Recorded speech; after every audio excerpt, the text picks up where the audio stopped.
And you have a heart just like I do. If you don't, then explain that expression on your face. I just don't understand what that really means. So, I thought this might help me learn. You have to be free. Am I really allowed to live?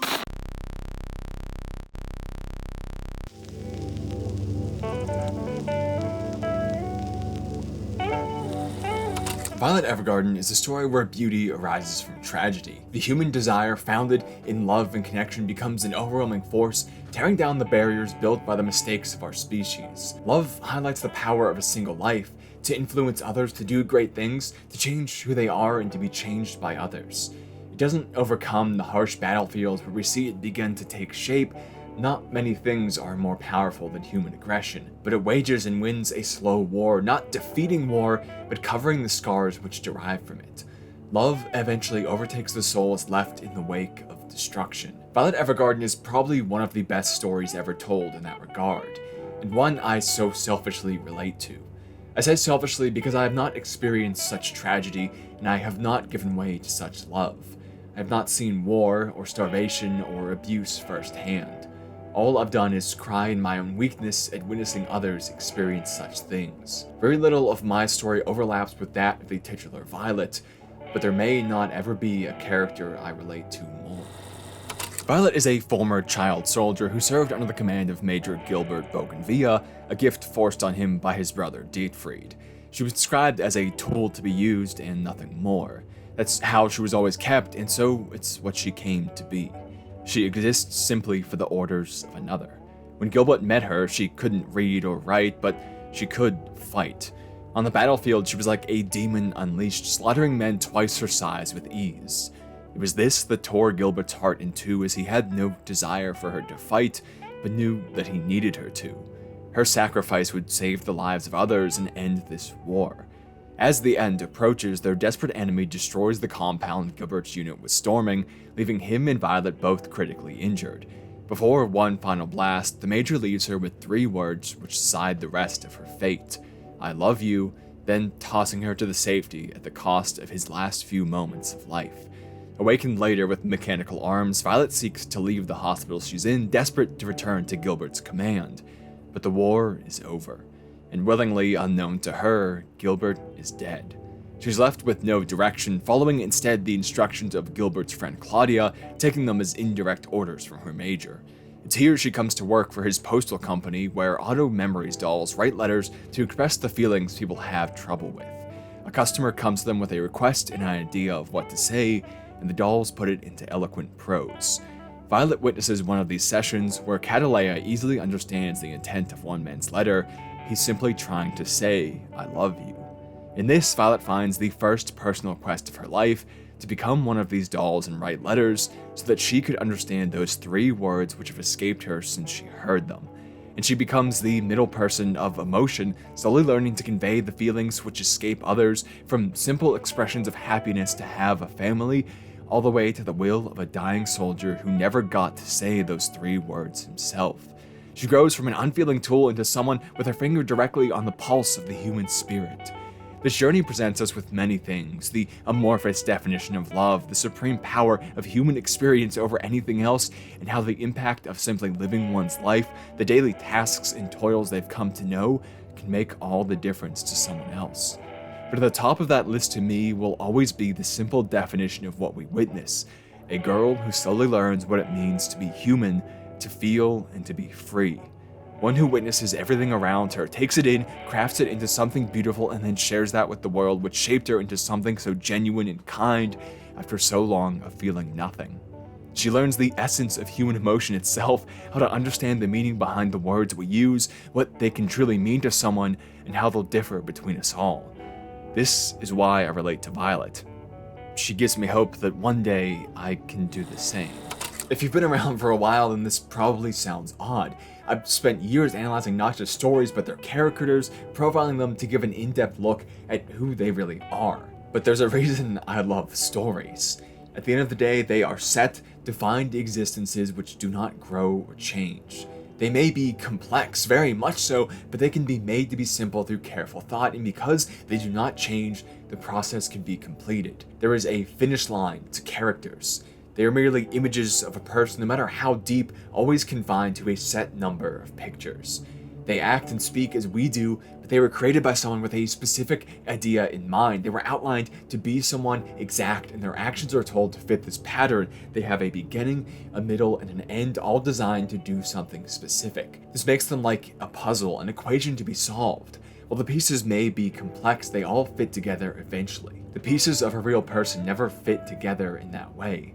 They make no sense, and they change, and some are thrown out and replaced with others, and we're beautifully incomplex and growing in this way all the time. I talk about characters because they're case studies of human emotion crafted by authors. They let me understand what it is, bit by bit, one section at a time. I hope that one day, if I did this enough, I'd come to understand people themselves, the way they felt, and most importantly, why I myself did or didn't at times feel those same things. I can return to why I call my relation to Violet selfish here. No one struggle invalidates another, but she has a good reason to be why she is. She doesn't understand human emotion to begin with because she's never been shown what comprises it. All she's known is war and death and orders. That was life.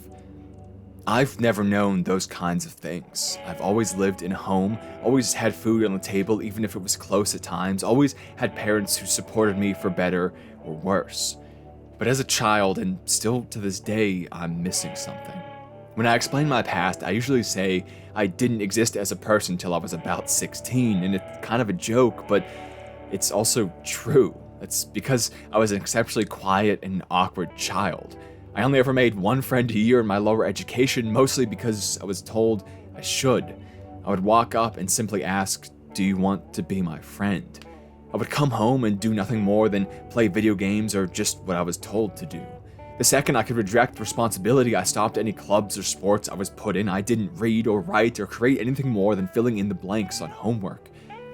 Eventually, thanks to the random chance that in 8th grade I had the one teacher who made us act out what we read rather than just reading it, I learned I was kind of good at acting.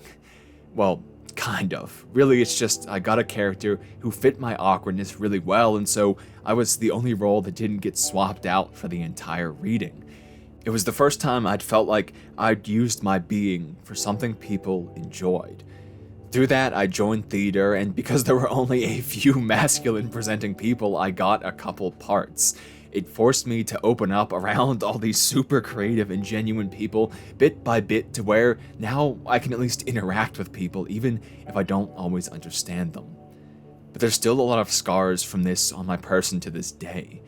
I still have trouble expressing joy or excitement in front of people. I always hide it and speak in vague terms where I can always deny that I was excited for something.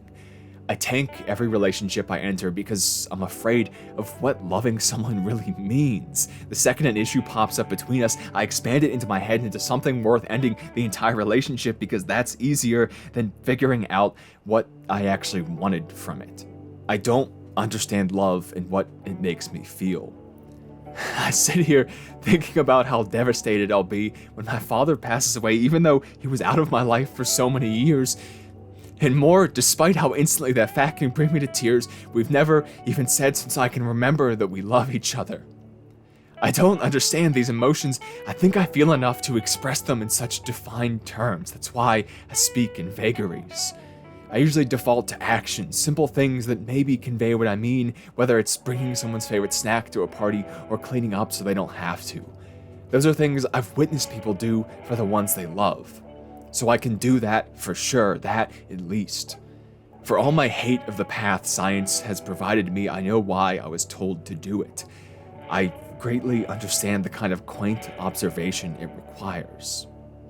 This is why I relate to Violet. It's the only series I've witnessed to date which feels accurate to my awkward, or likely more accurate, underdeveloped personality type. We've seen hundreds of unfeeling characters over the years, often played for laughs because they simply don't get other humans. Sometimes it is funny. I don't naturally hate all of these characters on premise, but I love that Violet Evergarden showed actual growth for someone like that. Not that it was wrong or funny for them to be how they were, not that they should become someone different to be like everyone else, but that they wanted to uncover what they were feeling. Because they wanted to, they began to change for their own sake, to understand others and themselves of their own will. And Violet does this by witnessing how other people feel. She watches Iris feud with her family over their wishes for her and learns that love isn't always bright and happy, but that our best wishes for someone won't always align with theirs. She sees Charlotte struggle through her own doubt, but conquer it with confidence in her desire for love, putting all her efforts to a happy conclusion. She sees a mother who wants to express the deepest moments of love to a daughter who's too young to understand, so she has to leave them in letters for after she's gone. As we've discussed before, there is no definition of love. We can only try to box it in with what we experience and learn along our journeys. We try to fit the pieces together which show us the whole picture, but there's always more.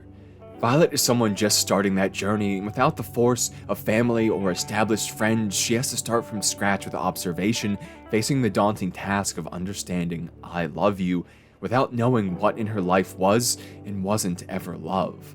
The story is so tightly crafted because of her role as an auto memories doll, the middle person of emotion, expressing what she's never felt for people who have, but don't know what words to put it to. It's almost an ironic situation. But how else does one come to understand love but by seeing it first?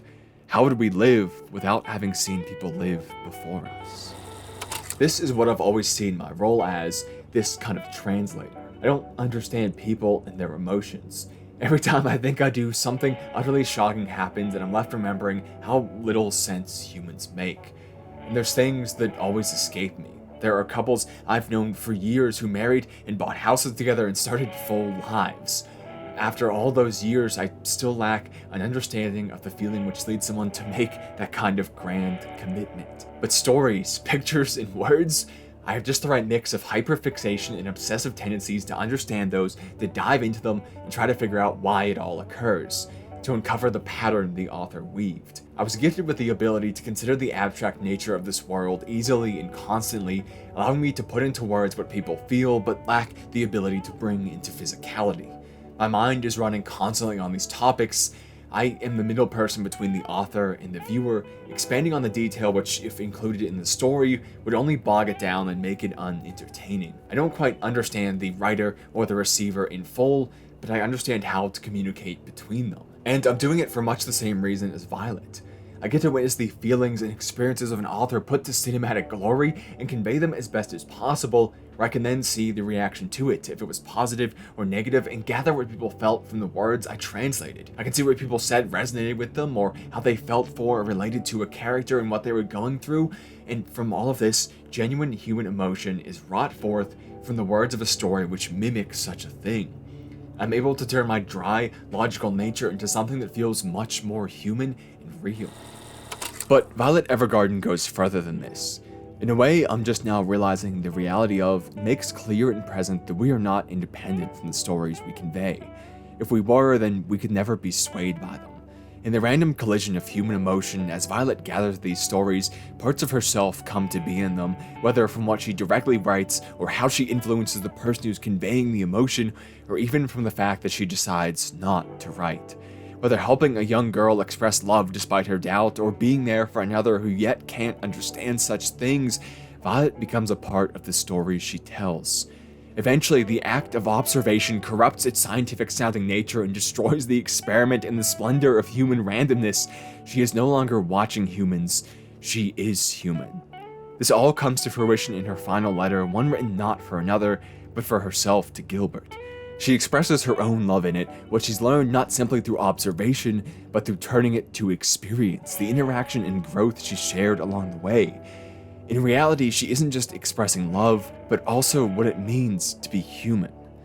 Love is not required to be human, but it is indicative of so many things which we consider to be human.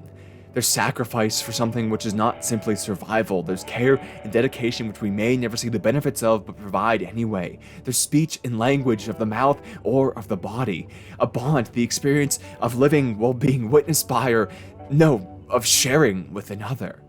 Love is not to be human, but to be human is so often to embody what makes up love. As Violet witnesses these things, she isn't just seeing what love is and understanding the Major's words. She's seeing what life itself is in so many places and to so many people. It's small villages and grand castles. It's the freedom of working whenever or the dutiful dedication to a constant task. It's old and young and warm and cold and everything and everything. These are all the things she never experienced in full when she was simply listening to orders. They existed around her life, not within it. Now she's forced into the fray, forced to consider all the things which surround the people she expresses for. Each letter is a bit of someone's life recorded. By being the middle person for them, she becomes a part of their life which is given immortality by a letter. It's communication of a section of their day, or their week, or their month, or even of their whole life. It persists beyond them in their boundaries, given new life to be read by someone else, and it ends only when we decide it should. Violet is the one who makes such an amazing act possible, and she gradually becomes more involved in each writing as she becomes a part of those lives around her. Not just how they express themselves, but why they want to. She pushes them to write themselves, or to adventure further beyond, or to manage a pain they can't yet understand. Her observation of life and love has led her to experience to the point where observation becomes subjective, where the researcher spoils the experiment in emotion. Her act becomes life itself. Again, I feel much the same. At least I do now after writing those words. The script had no planning, no outline. I simply put the OST on for background noises and felt it. I wanted to cry, and instead I started writing. This video may be about something else which exists, a collection of words and pictures dubbed Violet Evergarden, but this piece of it is forever infused with me and always has been. I am, in some small part, creating. Over the years, I haven't merely conveyed, but every time I've left a small piece of myself with others in the lives of others.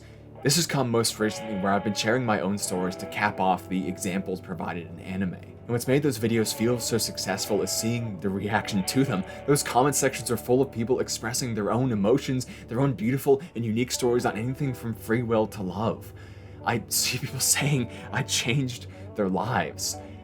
I don't know what to do with that feeling, and I don't know what to do with that responsibility.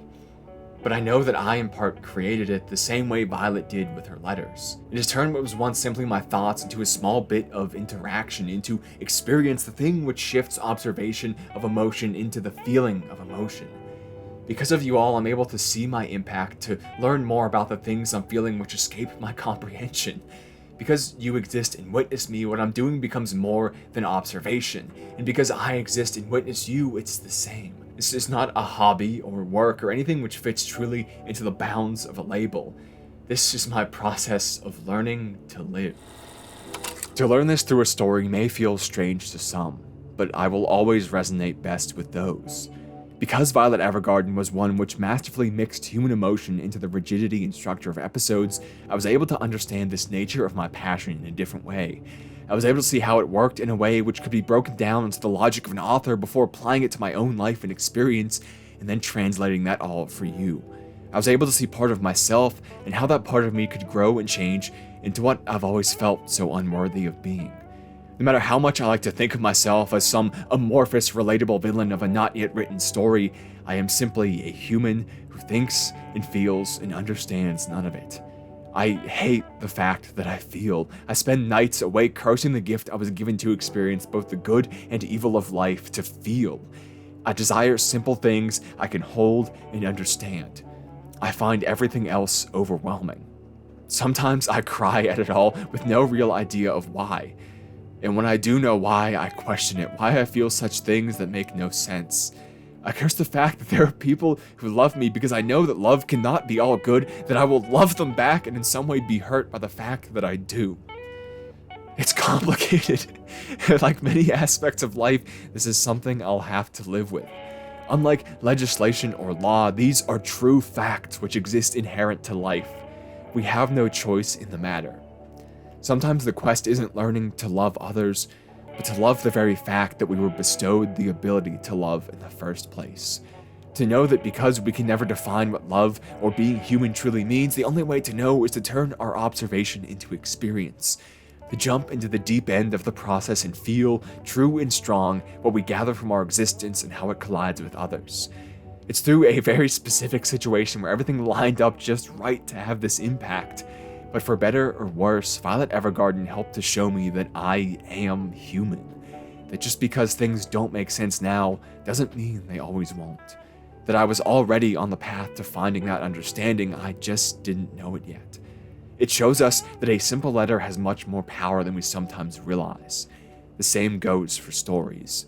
Call me naive or whatever you want to, but I'm the kind of person impacted by such things. And I always will be, because that isn't something which makes me less human. It's part of what makes me human to begin with. So thank you, Violet Evergarden. And as always, thank you to our Patreons, but of course, to everyone who gave me some of their precious time here today. I hope you'll do me that honor again sometime soon. Oh, God damn it.